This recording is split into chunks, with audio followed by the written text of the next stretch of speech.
We hear a lot of perspectives on the Mankind podcast.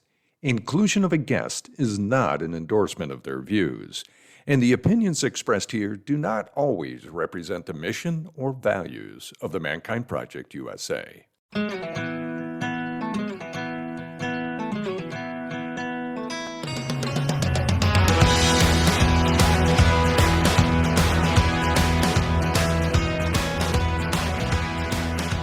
G'day, and welcome to another live recording of the Mankind Podcast, the show where we break the molds of modern manhood to prove there's more than one way to be a man.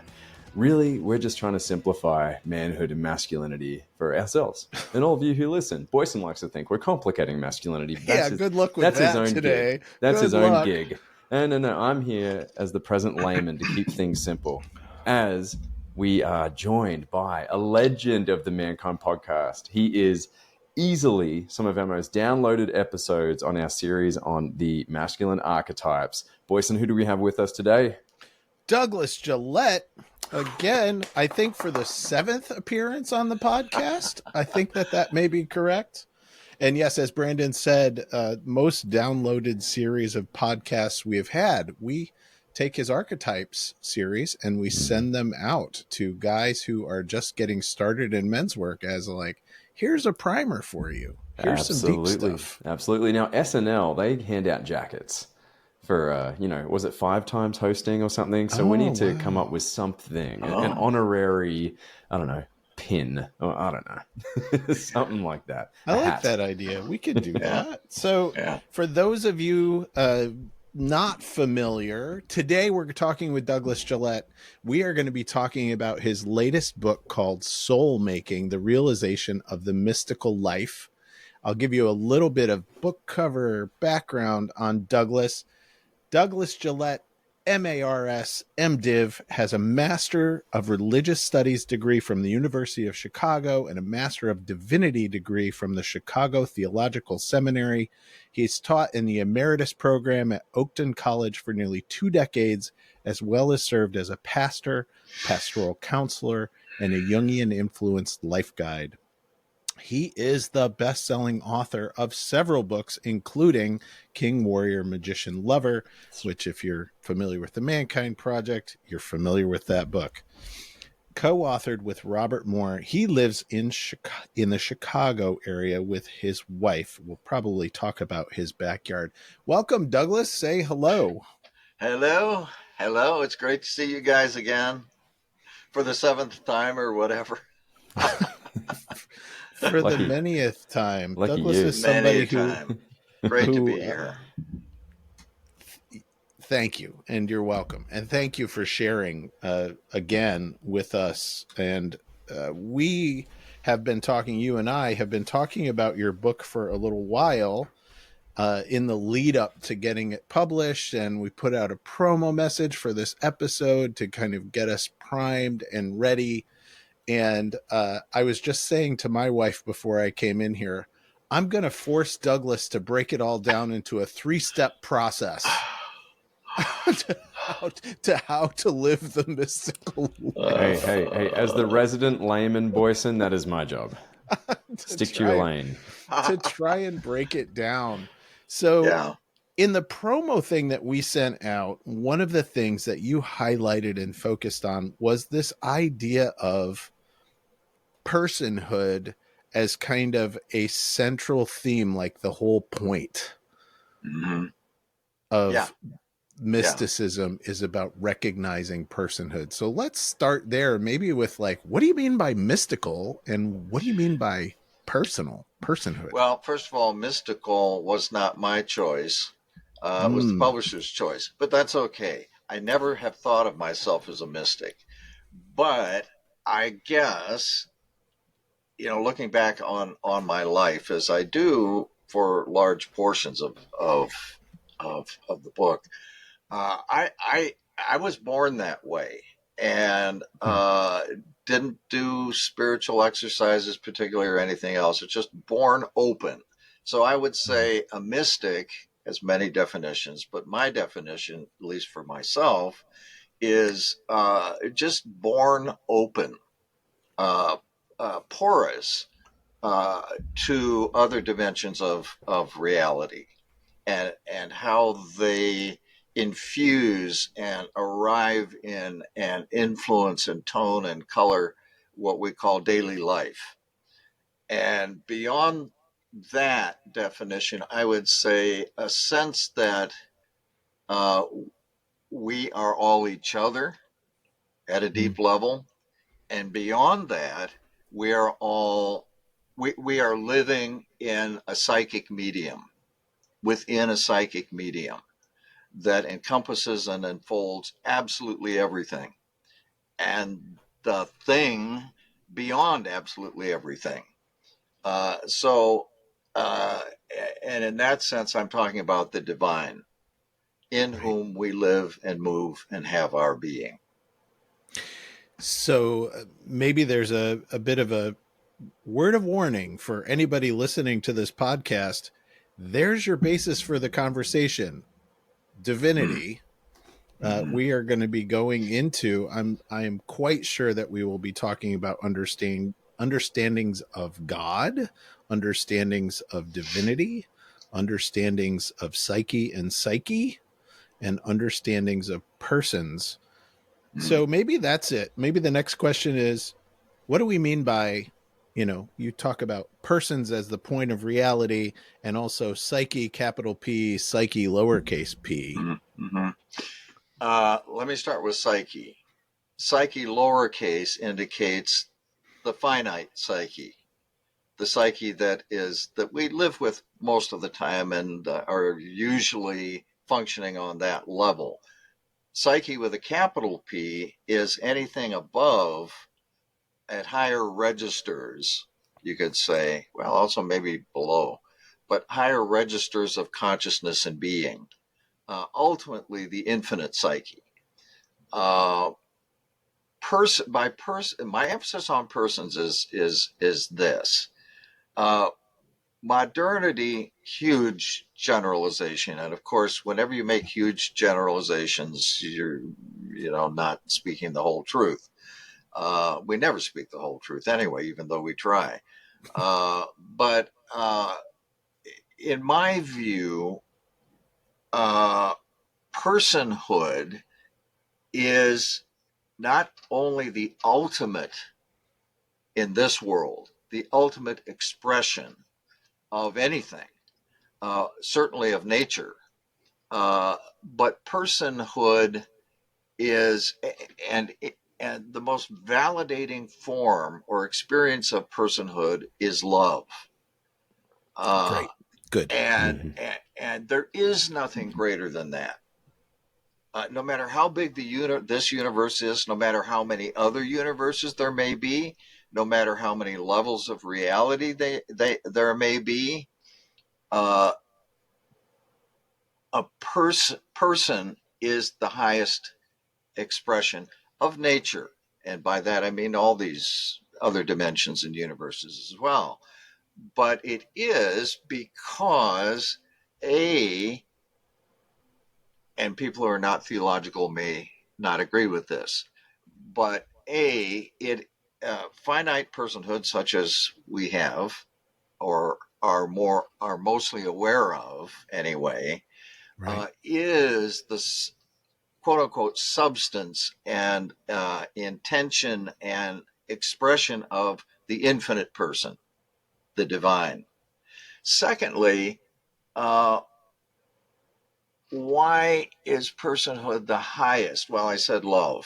I mean, there's no comparison in my view between the love between people, and I don't mean just human people. I mean persons at all kinds of levels.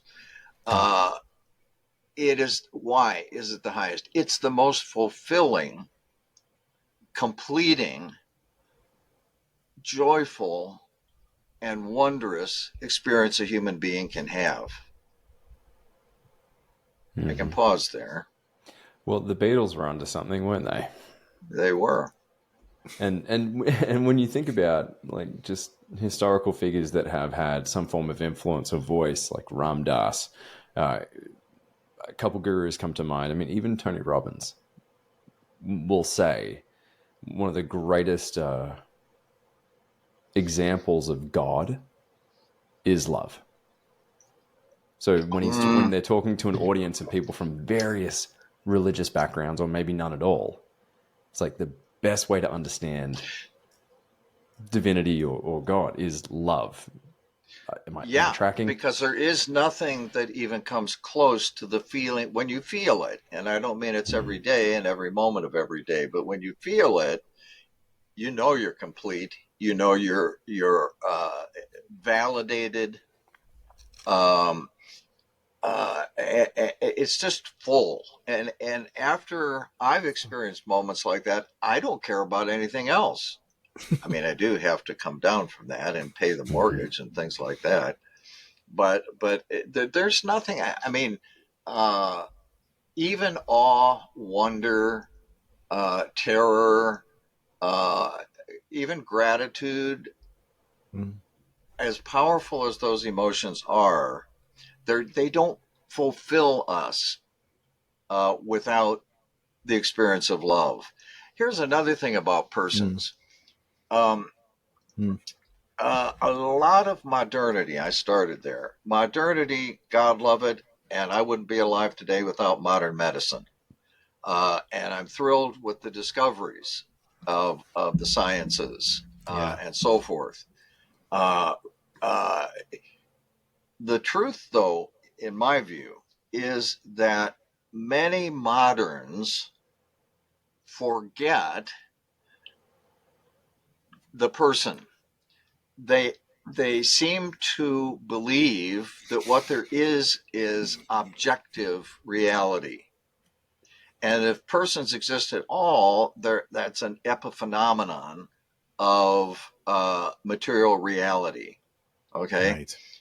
They forget that their fantasy of objectivity is generated by a subjective I, capital I. The only things that can posit an objective world or objective knowledge is a person. So, Douglas, let me ask you, when you wrote this book, who was it for? Well, it was for me.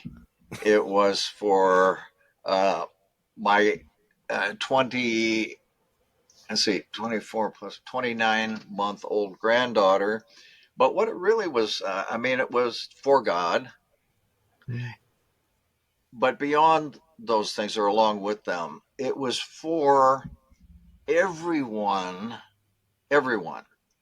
who has had some of the kinds of experiences that I've had throughout my life, or not, but meant to be inspiring, evoking, opening. Why? Because these are wonderful experiences, number one, to have in your life. Number two, trying to think more of reality than is given in our daily lives evokes, I think, just by its very nature, that experience evokes a sense of humility. We have a better sense of, I don't mean humiliation, like it means we're nothing. Quite the contrary. It means that we have multiple registers and levels of who we are. And that is humbling to realize that we ourselves are so much bigger and so much more than our, in psychology, ego consciousness. Yeah, the stories we tell ourselves. It's humbling. And in that sense, it's completing. I don't think we can become whole, and that only happens relatively in the finite dimension. But we can't become more whole without experiencing the what else we and all things are. sit with the answers for a second, and then I'm going to reverse us back. Thank you. That was a great question to give an idea of like, okay, so you want to pick up this book and you started with this posit about modernism, right? So we are kind of stuck in a rational materialism in our day-to-day bumping against other objects in the world. And this book is an invitation to maybe pull back a curtain away from that material rationalism. Yeah, without giving it up or disparaging it. Yes. Because it's not either or, spiritual or material, in my view. All of it is within this psychic medium, ultimately the divine. The material realm is as real as it needs to be, in my view. And it is part of, but it's a narrow part of the whole of reality, capital R. And so, yeah, unlike some mystics, I don't disparage this world. This world, in my view, is manifested as if it were as fully real as any other dimension of reality. And I think it is infused with the divine. It is, it is within the divine mind. And so, and again, we come back to persons. Where, from our experience, can persons become expressed? In this level of reality, they can only become expressed as embodied material as well as spiritual beings. This is a place where we meet as material, soulful material manifestations of the divine. Brandon, you got something to go to next, or I will keep going? Keep going, because in my simplicity, I would say, the beauty in my simplicity, I would go on to say, is, to me, this brings back like plant medicine experiences for me in so many ways. Like, whether it's been sitting with ayahuasca, whether it's been with mushrooms, or I remember an experience like with my wife. We were laying on the beach and we'd taken, little microdose, and I was looking up at the clouds, and she goes, "Man, the clouds look so amazing right now. You can see the dimensions of them, the layers." Usually I look up and like looking at clouds as if they're 2D, but I could see the layers. It almost looked like they were rolling hills and such. And this wasn't, I don't know, my own wisdom. This was my own realization coming out saying they've always looked like that. It's only now that we're really noticing that. And clouds have never looked the same to me since then. It's a door got cracked. We went through the door. Good. And then now clouds forever look multidimensional to me. It's the neatest thing. And so when I, reading through some of the parts of the book, where to me, these are invitations to perhaps look at things a little different. If anything, seeds being planted so that maybe one day I might live an experience and go, I heard that somewhere before. I read that somewhere before. Now I'm starting to see it. There's been those stages in life, like holding my daughter for the first time. I don't claim to be a religious person or anything, but that is the closest I have ever gotten to a spiritual experience. And that says a lot about persons, right? Asteroids don't experience that we know of. It's us that do, and some other persons on this planet that we know of in the form of wolves and this and that,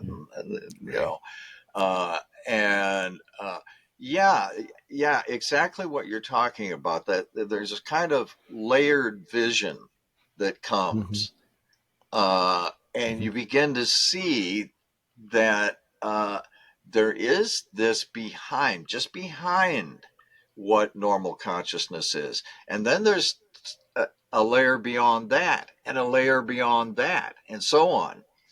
And that, So that really opens and vivifies.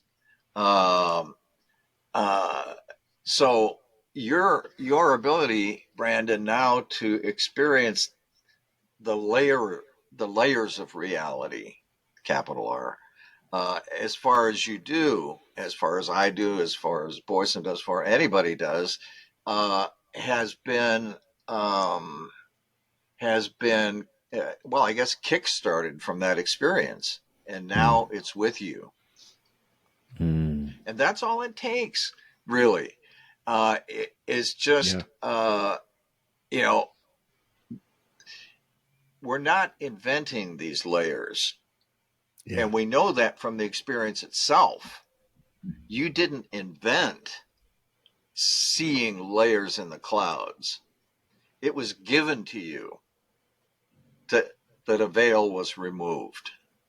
The Muslim Sufis talk about veils of light and darkness, and that's what they mean. Stuff that is obscured is right here, right now, all the time. But there are these veils between levels of consciousness. I sometimes tell people that, it can be triggered by a drug experience of some kind, positive drug experience. It can be triggered by love itself. It can be triggered by a slant of light on, against the wall. It can be triggered by forests and, all that sort of thing, mountains. But it can also be triggered by reading, music, art, just about anything. And you suddenly get a glimpse out of the corner of your eye of something you didn't see before. And it's right there. This past summer, I watched my daughter follow a millipede. Yes. And she was on her hands and knees, and she was looking at it from all these angles, and this millipede was doing everything to get away from her. She was following it and crawling after it, and it went under this kind of tarp. And she went to go under it, and I'm like, okay, we're in the South here. Things usually live under there tarps, could be anything tarps under that there you don't want to deal with. So I pull her back, and now I'm curious, so I lift the tarp. And here are just thousands of little beings that have agendas, that are doing their thing. And I was completely unaware of what was occurring on a square foot of the 2 acres we have here that is going on constantly. It is going on constantly. And so watching her fascination with a millipede, something I'd usually just sweep out of the way and not even worry about, just goes, whoa, I could spend another hour at least if I didn't have, like you said, mortgages to pay and things to do. It's like, man, there's magic all around us. And if I could add a tag title to a tag subtitle to this, would be, the magic of moments, recognizing the magic of moments as they're happening. And I would want to say that those millipedes and other things are persons. They're not obviously, well, we think, as elaborate as our personhood, our expression of personhood, but they're all persons in the sense that they have a sense, however unconscious, of I-ness, me-ness, versus or other than otherness. They have their goals, they have their traumas, their intentions. That reminds me of, I've read because I love it, biological evolution authors. And that in itself, this evolution on this planet is that's often a trigger for me too. But it's interesting to me that they use words like meaningless, random, pointless on the one hand, and my accidental, and I would say, okay, if that's where you're at, okay, but first of all, you're creating that mythology. that it's pointless, random, and so forth. We don't know what randomness is. Secondly, don't ever say that to a living creature, because it does not think it is random, or to the extent, unconsciously, but anyway, it doesn't act as if it thought it was meaningless. Third, what is your personal life like, you author, that you could actually, can you say that? For example, when you're holding your newborn baby, I mean, which is the illusion? Yeah. The illusion is that it is meaningless. And then they proceed, I'm not picking on them particularly, I just mean to contrast the awareness. We're all sleepwalking, some of us more than others. That's what I was going to do, is just take it back to the we. Then we, because it's not just them, right? Then we do this. Yeah. And we do this too. Yeah. I mean, I don't mean to pick on the evolutionary biologists, but I mean, they're just a good example, right, for me. But they go on and on and on about meaningless and so forth, mutations and randomness and so on. And yet they use very anthropomorphic language in between those disclaimers. How certain species seize the opportunity, to move into a new environment, or, exploit. What are you talking about? You're talking about intention, meaning, and purpose as persons when you use that kind of language. And then about 2 pages later, the disclaimer comes, well, this is just anthropomorphic language, to help with understanding. Yeah, right. Okay, it's really pointless. Prove it. Yeah, the conquistadors weren't mindless or without their own means and meanings behind conquering the Americas, right? Right.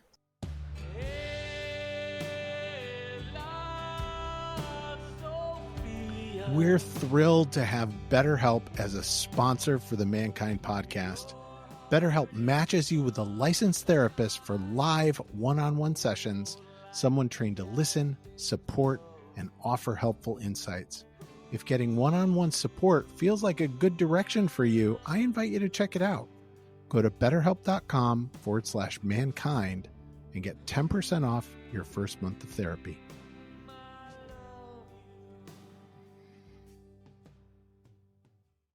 So, yeah, interesting.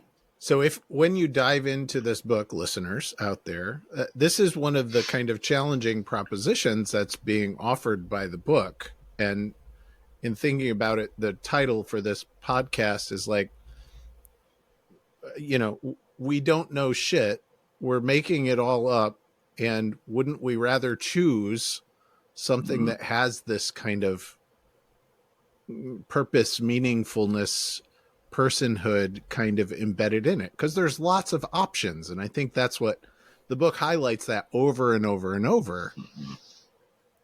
Yeah. This is an education. This book is an education in history. This book is an education in religious studies. This book is an education in particle physics. This book is an education in mathematics. There's lots of different ways of thinking and looking. And what you've come to through this depth of study is, holy shit, when I look out through these eyes, something's looking back. Yeah. Mm-hmm. Yeah, absolutely. Yeah. I feel it. A lot of people have to go to the psi level, PSI level a little bit. A lot of people have expressed to me that they've had experiences in which they thought they were alone in a house, in a room, in an apartment, whatever, outdoors somewhere. And then they have this feeling that they're being watched, feeling of a presence, assuming that there is no marauder or intruder or anyone who wishes you ill. I'll give you an example.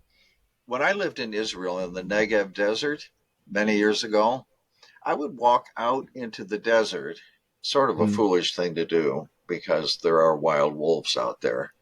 But I'd walk out into the desert away from any site of civilization. And there's just the desert, the sky, and you. And a little bit like your ayahuasca thing, Brandon. When it's only those things, desert, sky, and your consciousness. Yeah, good. I felt anyway, irresistibly, the presence, a presence, capital P, just filling it all. If there's not a lot of distraction of stuff, mountains, trees, animals, et cetera, and that's the thing about a flat desert with a flat horizon. It's like, whoa. And I had this strong feeling of presence, big presence. There's something to be said about going to places like southern Utah, and I mean, not necessarily flat, but just Utah in contrast to the Smoky Mountains near where I live. It is empty. Yeah. Empty. And it's that emptiness that allows the consciousness to become full. Well, and this, you talk about this, we live, it's a paradox for anyone who tries to take on this journey, because we can't deny the impact of modernity, phones and emails and mortgages and all sorts of stuff that's going to tether us back to this ever-changing, moving world. But even in the smallest examples, like and Boysen, you tell me, at the end of a new warrior training, staffing a new warrior training, the last thing I want to do is turn my phone on. It's like I dread that moment. I'm hooked on this thing a lot of the time, and the last thing I want to do is turn that phone on, because I'm generally tapped into something that I don't often create when I'm going Monday to Sunday most weeks of the year. And just the simple thing of not having self-service and being in service to something bigger than myself, like on a new warrior training, taps into that energy. And every time I'm there, every time I'm going, I have resistance to experience it. I'm like, it's going to be uncomfortable. And then when I'm there, I never want to leave it.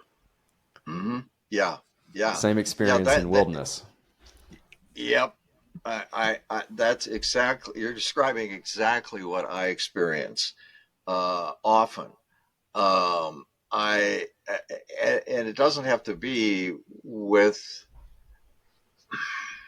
nature. Nature is a good one. It has a whole lot of triggers for going deeper. Yep. But I experience and don't want to leave when I'm holding my granddaughter, or I'm holding her hand as we're walking down the street, or we've just finished a day at the park, or and so many examples.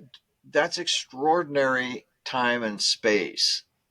It's a kind of even though we were playing and laughing and so forth, for me it is a kind of encapsulated, you can say a bubble if you want to be disparaging about it, but it's, I don't mean it in a disparaging way. That's what life is for.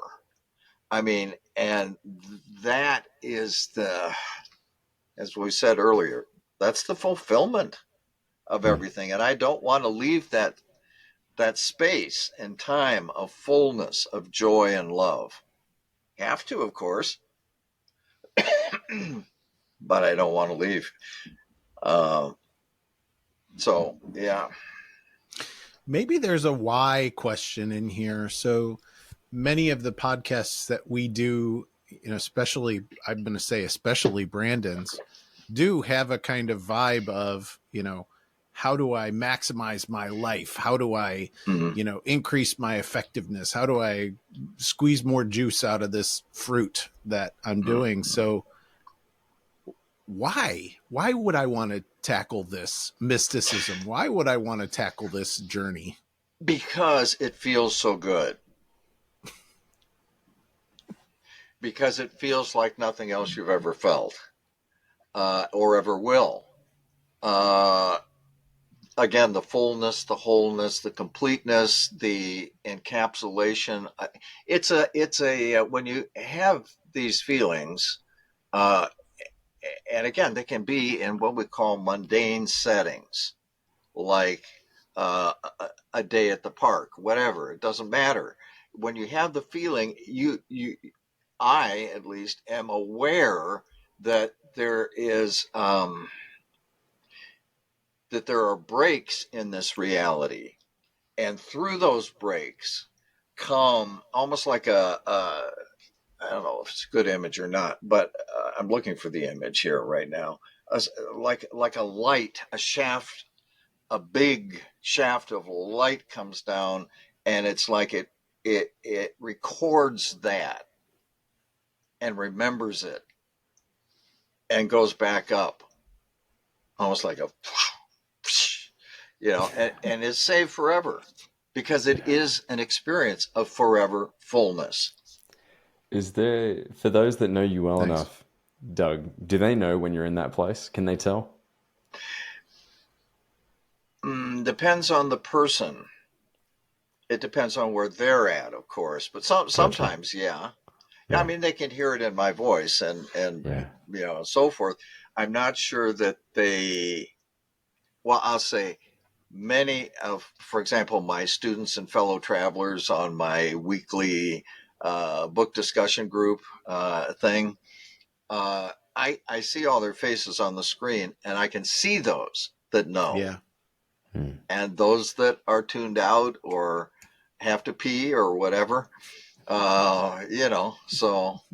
Yeah. Well, they're probably used to, other lecturers and teachers that are just crotchety old academics that have an agenda to get through. And then they've got Doug, who's just like a kid in a candy store talking about these experiences, right? So it's true. It's true.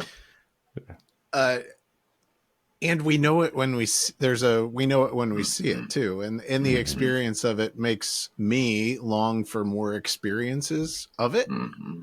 Yeah. And we'll just call out for Dennis Junpo Kelly, rest in peace, who was a Zen priest. And there was something about even the very first time I met him, encountering him, and Junpo didn't like stand next to you. Junpo got right in front of me and looked directly into my eyes. And there was just a moment of recognition of, there's a snap, there's a grounding, there's a moment of recognition. And then he just laughed. Right. And then and that was it. That's the whole thing. But there's something that is like ultimately fulfilling about the pursuit and realization of those moments, those tiny little moments. Yeah. I used to want to stay there, in my at higher registers, let's say, of consciousness and That's being. A great question. You know what though? I have so much joy at this level too. So much pleasure and joy here too, that I'm okay about coming down from that, or that this light that intrudes recedes.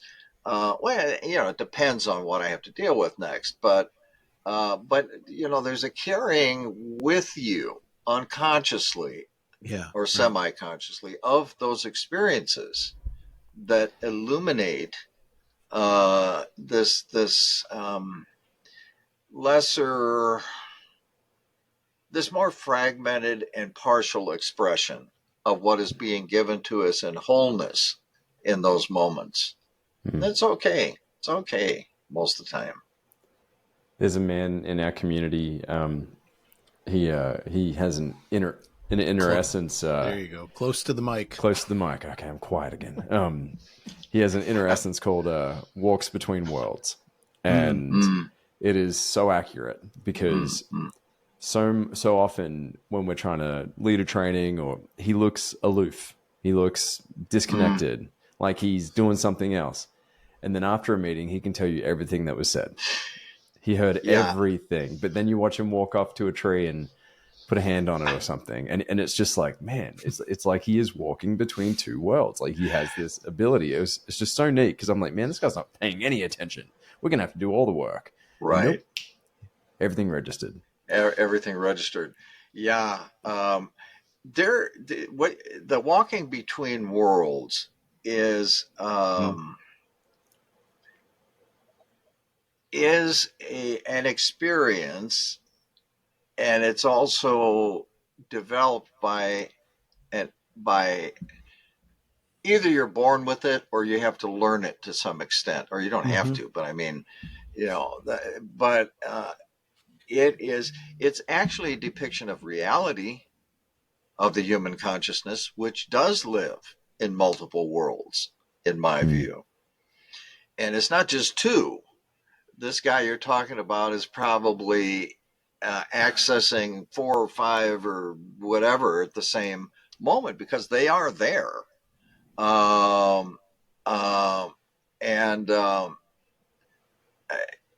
So it's and you can a very, let's say, high vibration person can experience those things. Now, my guess is he doesn't in every waking moment, but when he's in a setting, he easily opens to a multiplicity of worlds and doesn't lose track of any of them.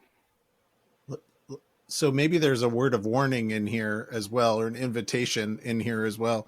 When I was a kid, I don't think this is true. I doubt it's true, but there was a saying that would go around: Einstein didn't know how to tie his shoes. Who knows, right? Yeah. But is any advice for not tripping away into the light fantastic and getting lost there? Yeah, don't do it. That's my advice. Enjoy it for what, recognize it, that what's happening to you when you're being lifted. Recognize what's happening to you when you're being pushed down too, to lower, if you want to call them vibratory levels. I don't know. It's all electromagnetic in some sense. And that's one of the major agencies that spirit or psyche, capital P, uses to make a world and to make worlds and levels and us. Yeah, right. But whatever, recognize that what's happening to you. And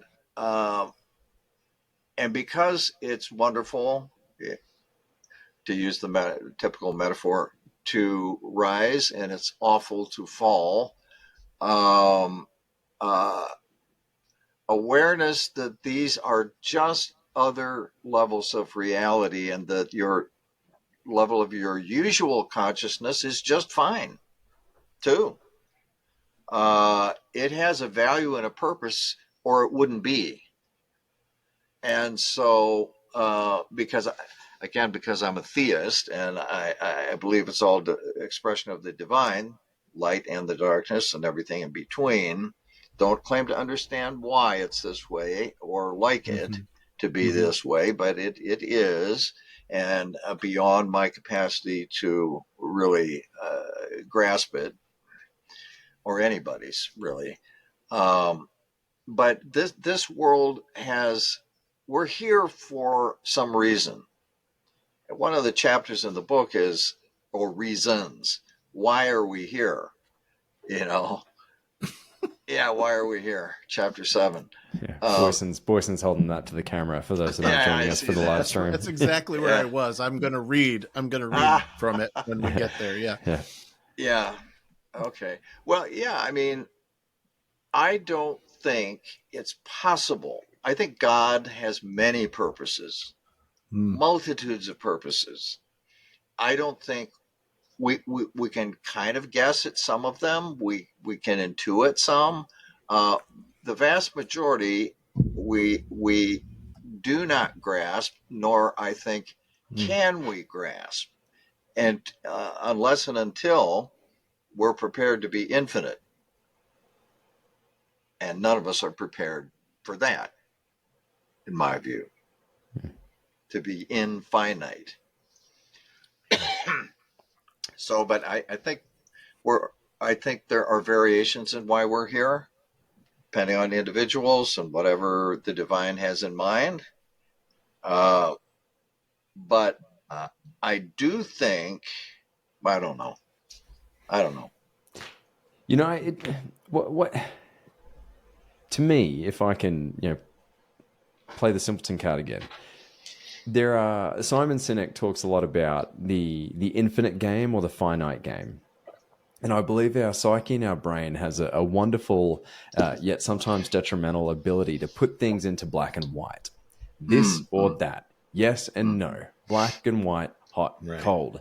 Right. And which is incredibly limiting. And I understand why the brain does it. It's a survival mechanism. It helps me save calories and bandwidth to not spend too much time thinking about gray areas. It's like, no, they're bad. They're good. I vote for them because they're bad. Whatever.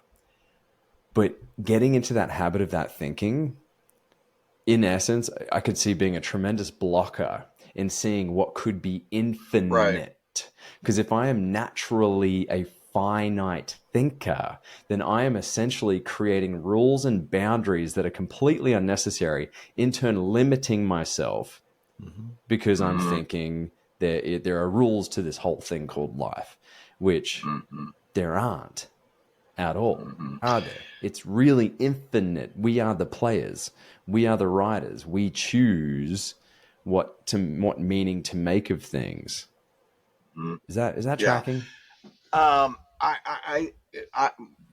there's a lot that I would. That's a whole universe in my view that you just opened. I'm full of universes, Doug. But I guess I think it's all true at some level. At the same time, and I do. I didn't want to be, but I've become a voice for ambiguity, as you're suggesting. I think. Yeah. And that, okay, on the one hand, yeah. On the other hand, I have to make decisions. I have to decide what's best, what's not, what's good, what's evil. Perhaps with the wise counsel of that aspect of Taoism, don't be too sure. I mean, or take your time making judgments, because within the good is the seed of evil, within the evil is the seed of good. Nonetheless, having said all of that, there is, in my view, natural evil and its subset moral ethical evil, as well as moral ethical good. Moral ethical evil comes into play as an inherent emergent part of living, of a life form. And it's more than just what's pleasant and what's unpleasant. I mean, we're seeing pictures of inside Assad's prison on TV. Obviously, what was done there in this dimension of reality cannot be considered neutral, or come with me to the place above good and evil and we'll hang out there together. This is evil. When I see it doesn't have to be a baby, but because I'm into my granddaughter, I'm really sensitive to that. When I see a little kid or a baby sitting in a pool of its own blood, half blown away, on the floor of a hospital in Gaza, reaching out his hand to the people that are rushing by, trying to help others, or that's not okay. And that's not to be transcended. That's to be fixed here. And that is evil.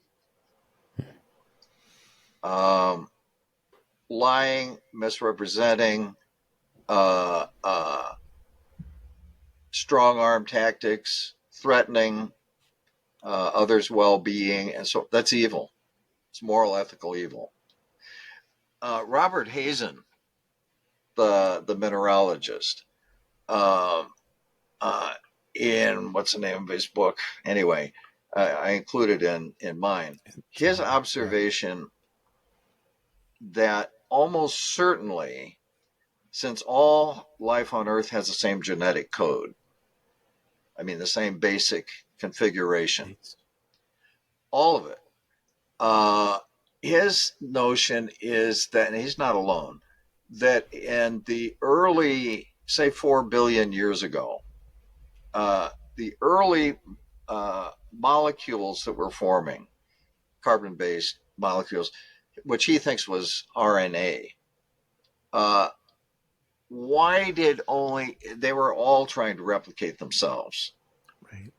Many different, let's say, species, probably, we don't know, but probably. Why did only one make it? His view is that it predated. They were competing with each other. I mean, I don't mean they thought about it. It's just inherent to at least life, or the prefigurations of life, or the building blocks of life. They're in a world that requires competition, life or death competition. And it's right there in RNA. So all living things today are the product of the victor, the RNA victor. And the others are gone.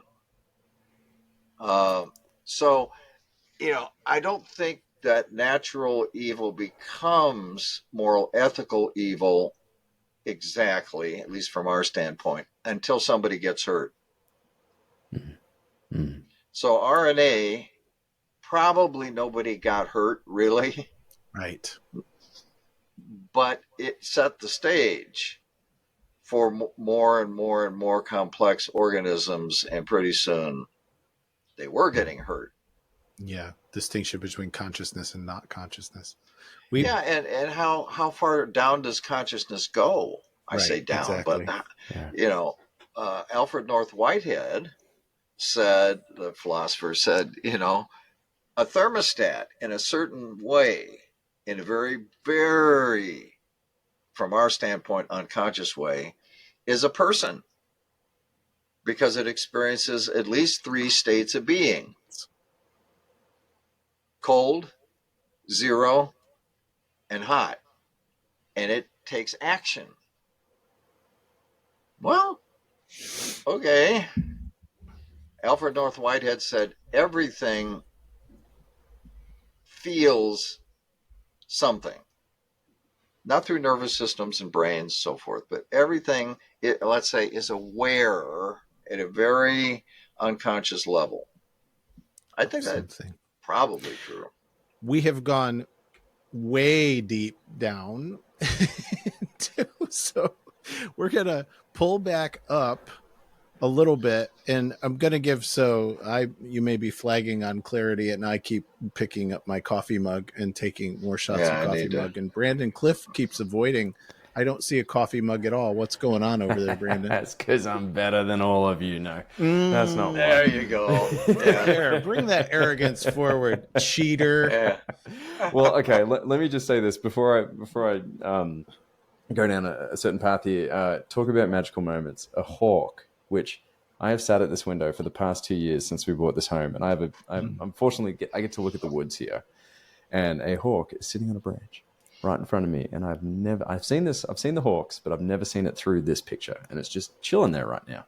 Nice. So that's really cool. I get to log that as one of those magic moments.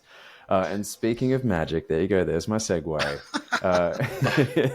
I'll be good quick segue. Here. So this is just a quick one from our favorite sponsor, Magic Mind, which, as Boysen was alluding to, has become my secret weapon the past 6 months for focus, productivity, staying calm amidst the chaos of Christmas. This little powerhouse of a shot has done more than just giving me a kick up the backside like coffee had always done. It's really just been a game changer for my focus, for stress levels, the adaptogens, the nootropics that keep my brain sharp. It's more than just caffeine. And the best part is there's no 2 p.m. blues. I don't feel the crash. Out of every 30 bottles we get every month, because we subscribe, 20 go to my wife because she is addicted to the stuff. So here's what we got for you. If you head to magicmind.com, use the code mankind20 at checkout. This is the best deal they've given us so far because you, the listeners, have been such a big support of our sponsors and a support of Magic Mind. They're offering 20% off one-time purchases and 48% off subscriptions. That's 50% off subscriptions. So that's the code mankind20 to get 20% off one-time purchases and 48% off subscriptions. Links will be in the show notes, of course. When you support our sponsors, you support our show. And that's why we only accept sponsorships from brands that we trust and that we use. Just ask my wife. Our latest delivery has been late, and I can only imagine that's because of the Christmas chaos. And there are distinctive differences that I've noticed in her at work and when she's got a lot on her plate. This stuff truly helps her get through the day. It just takes advantage of the day more than anything because she's already a badass in everything that she does. So Magic Mind, big fan. That's my segue back into the show. Skeptical people, check it out. It does some stuff. It does some stuff legitimately. I remember when I'm going to go back to chapter 7, and I'm recognizing that we're getting almost to the top of an hour. So here's one of the things that you're going to get by getting this book. You are also going to get pieces of At the Thresholds of Elysium, which is poetry written by Douglas Gillette. And throughout the book, he puts pieces of poetry that is, I would classify it as ecstatic poetry. It's about as close to, it's Rumi-esque, it's Rumi-ish. It's ecstatic scientific poetry. Chapter 7, why are we here? Why, instead of nothing, has a universe been unfurled? Because there is nowhere to meet except within a world. That is the poetry in the first paragraph of chapter 7. We are here to commune with the infinite person and with that person as each other, with and within whom we are, and to the extent that we can, to grow toward that person's fullness of truth, beauty, and love. This communing may take many forms, inner and outer, and may involve pain as well as pleasure.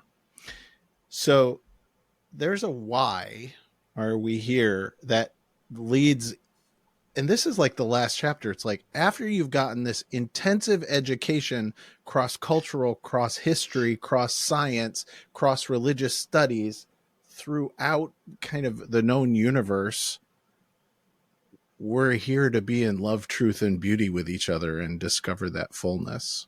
Mm-hmm. Why is it that you want people to get this book, Douglas?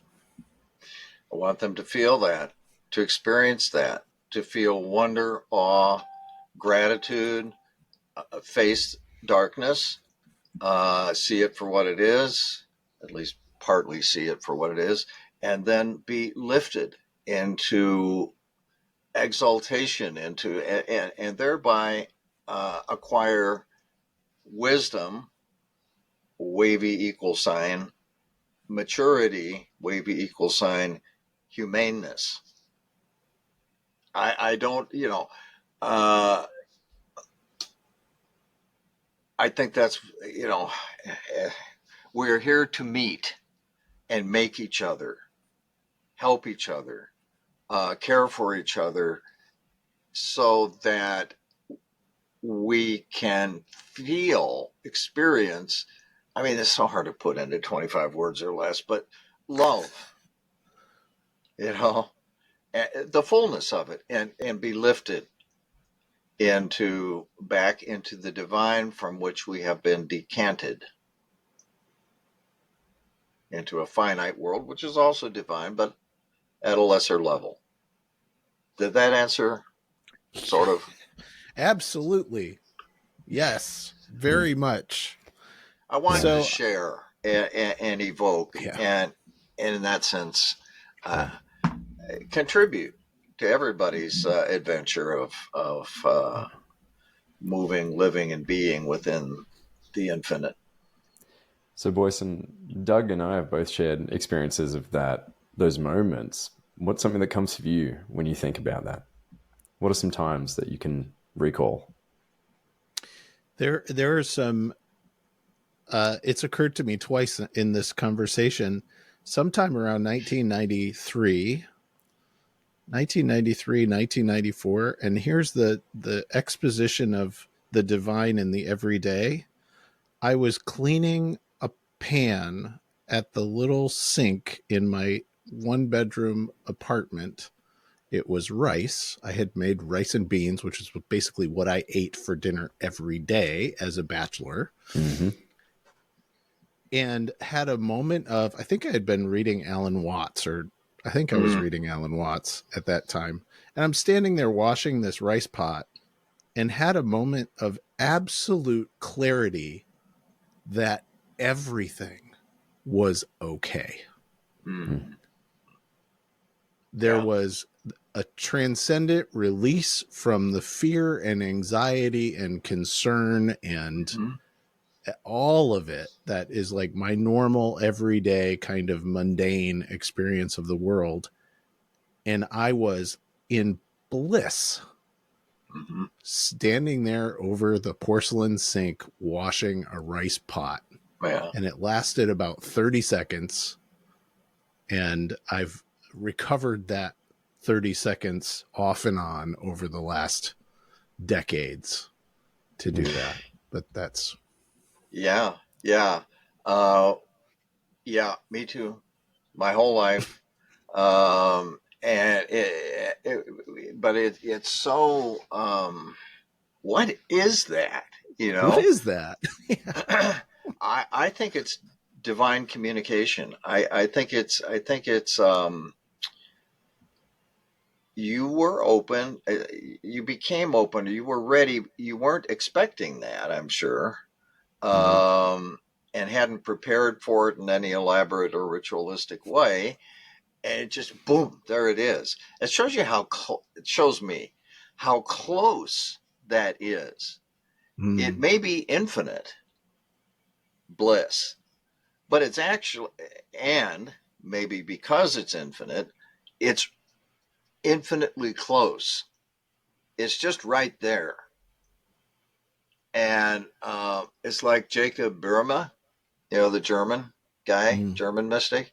He was polishing pewter or something one day, and the sunlight hit it at us. And for him, in that moment, that was a trigger for ecstasy, bliss, as you say. If it's right there, waiting to happen, and to get back to the question, why did I write the book? I would like everybody to have that experience at least once and remember it and have it, I think, we as primates, whatever else we may be, we come with a suite of behavioral, emotional, cognitive traits inherited from our ancestors, our prior, only one segment of which has to do with awe, wonder, gratitude, joy, bliss, love, and the rest of it has to do with all kinds of other stuff.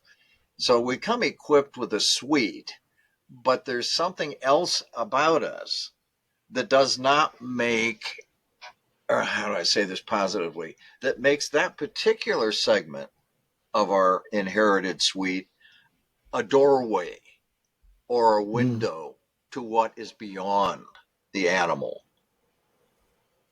And to me, while we have to use king, warrior, magician, they're part of us. And part of our primate heritage and part of how we get through the world and make things better or worse, and how we pay the mortgage, so forth. Right. But the lover, for me, much undervalued in societies. Oh yeah, much undervalued. Thought of only as a meat market more and more, and at best as romance, which is okay too. Yeah. But it's the lover that is the key to transcendence, I believe. The magician can help. And if you need the discipline of a spiritual tradition, the warrior can help. The king is not God. The king is ideally a wise and benevolent governor of things.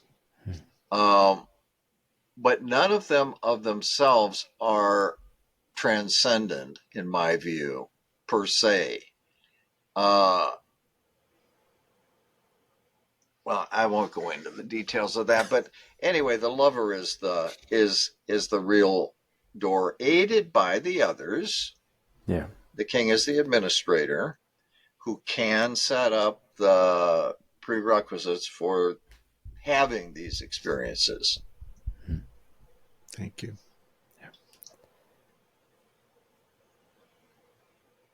Okay. Just what's next? Brandon's there. I'm always geeking out on the archetypes, but we said this in our conversation 2 years ago now that I shared how I underestimated the power of the lover. I thought, I was like, warrior, king, magician, and I'm like, mother, it just didn't have that oomph to me. And then I learned that the lover is the engine behind everything that I do.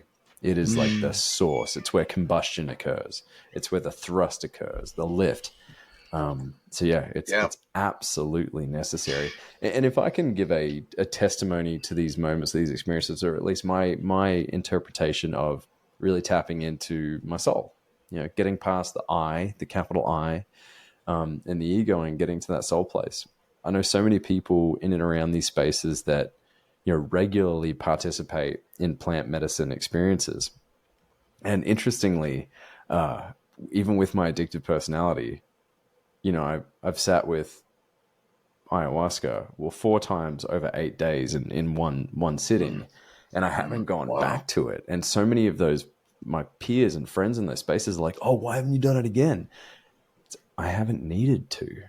I don't feel the call. I'm not saying it won't happen, but I haven't felt the call. There's been this residual impact that still blesses me to this day. And I anchor that experience because there were so many. I mean, these are 5-hour ceremonies. There's so many moments that I can anchor back into on new warrior trainings where I've grabbed my talisman or my key and just imbued the moment into it. And when I really needed it, it swings on my rearview mirror in my car. When I really need it, I just grab it. And it's like, boom, I'm taken straight back to those moments and I can tap into it. It's so, it's powerful. There's a real staying effect to it. Yeah. So why not be more present to these moments as they happen, as they likely are every single day in every single moment? Yeah. Because you have to pay the mortgage.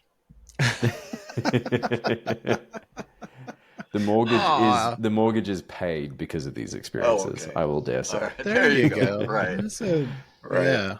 Yeah. Pre-causal and causal. Yes. We're not going to go all the way down that. So I'm going to bring us to a close. Douglas Gillette, thank you so much. I'm just going to say, everybody, the link to the book will be in the show notes. Go find Soul Making, The Realization of the Mystical Life by Douglas Gillette, out anywhere you get books.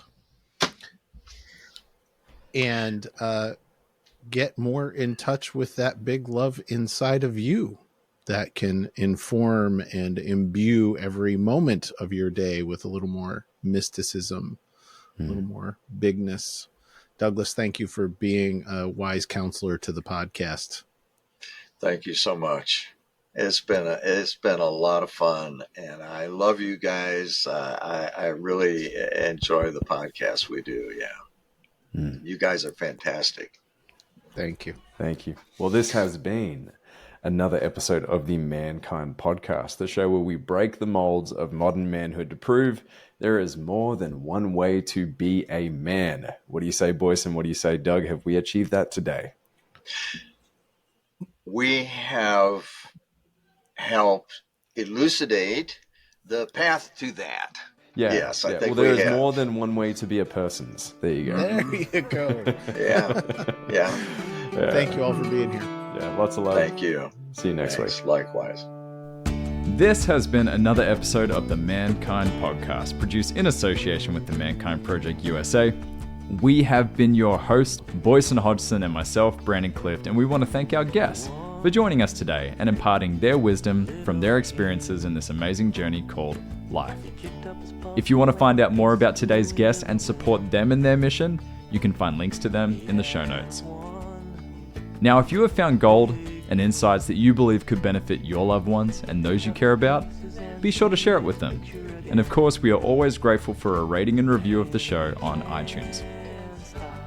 Now, above all else, we've got to thank you, the listener, because through your attention and your support, you have made it possible for us to let men all over the world know that they are not alone and that there is more than one way to be a man. And if something in this episode has touched you, then perhaps it is the call to action to get involved in men's work. With live trainings happening constantly and in-person trainings happening all over the world, the Mankind Project definitely has something for you. Now, if you've enjoyed the music in this episode and all of our episodes, be sure to check out Jim Donovan and the Sun King Warriors. I have links to them in the show notes. And lastly, just know, what it means to me to be a man is completely different than what it means for you. That is the beauty of this journey.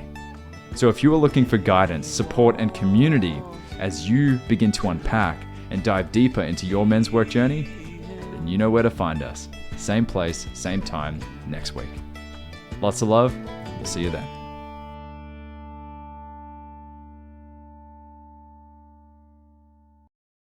Hey, it's Boysen here with the Mankind Podcast.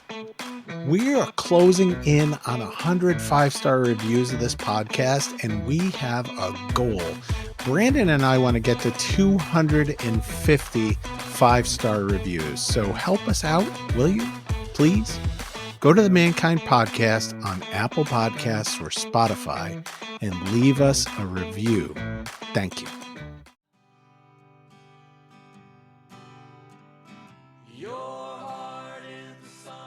Hey, it's Boysen.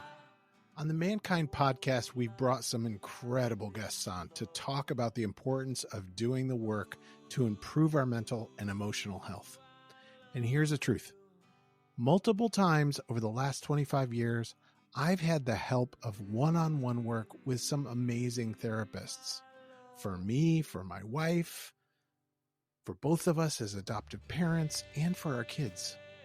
The Mankind Project and Men's Group, though awesome, are not a substitute for professional mental health support. And so I'm thrilled that the Mankind Podcast now has BetterHelp as a sponsor for the show. BetterHelp works online. It asks you what you're working on and then matches you for live one-on-one sessions with a licensed therapist, someone trained to work with you, listen, and offer helpful insights. I'm using BetterHelp. It's super easy, and I like what I'm getting. If getting one-on-one support in the comfort of your own space feels like a good direction for you, I invite you to check it out. Go to the link in the show notes or betterhelp.com/mankind. And if you sign up, you'll get 10% off your first month of therapy.